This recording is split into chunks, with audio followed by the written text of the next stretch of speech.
Hey guys, it's Dana with Engadget. I'm here with the Samsung Series 7 Slate. This is the follow-up to the Series 7 Slate we saw last year, and actually this is one of two hybrid tablet laptop devices you're going to see from Samsung this fall. We had seen one at Computex, and actually this is an evolution of that design. Previously, there was a magnetic hinge connecting this tablet here, this 11.6-inch tablet to this keyboard. Samsung has actually made a big change here, so that now there's more of a traditional mechanical hinge. So if I press the button, I release it, and then you'll see here it clicks in with this really satisfying click. I don't know if you can hear that on camera, but there's some really great feedback there. It sounds sturdy, and in fact, it is sturdy. Watch me do this. So I'm shaking it. I'm really not handling this gracefully or nicely. It's not coming loose. So it's really reassuringly solid, which is what you want on a device like this. So what's the difference between this Series 7 and the Series 5? For starters, this has a 1080p display, and on the inside it has an i5 processor. If you go for the Series 5, you have specs that are more similar to the specs that we saw back at Computex. So Series 5, it's double the battery life, and that's because it has an Atom processor instead of i5, and it has a 1366 by 768 processor. But overall, and the Atom version doesn't have vents on the back.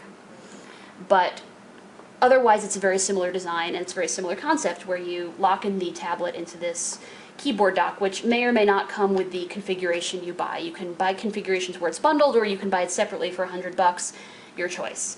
So now that we've gotten speeds and feeds out of the way to satisfy some people, let's talk software. So this is Windows 8, as you can see. It's full Windows 8 on both machines, but what makes this different from other hybrids that you're going to see around the Windows 8 launch, first of all, is that this has a pen inside. So I'm just going to reach back here. There's a little notch there allowing you to pull this pen out, and yes, this is the same S Pen that we just reviewed on the Galaxy Note 10.1, which is of course an Android tablet. But it is the same pen here, and a lot of the same apps are going to come preloaded, like S Note and S Memo. So there are some apps built in out of the box, and you'll see on the desktop side that,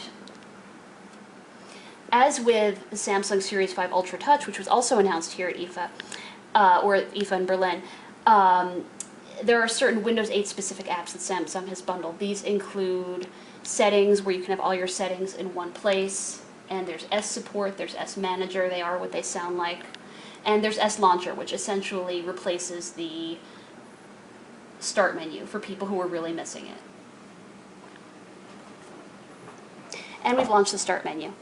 So as you can see, this mimics the start menu that used to be on Windows and that was removed with Windows 8. And it's a similar list here: documents, pictures, music, computer, control panel, and you've got live search there.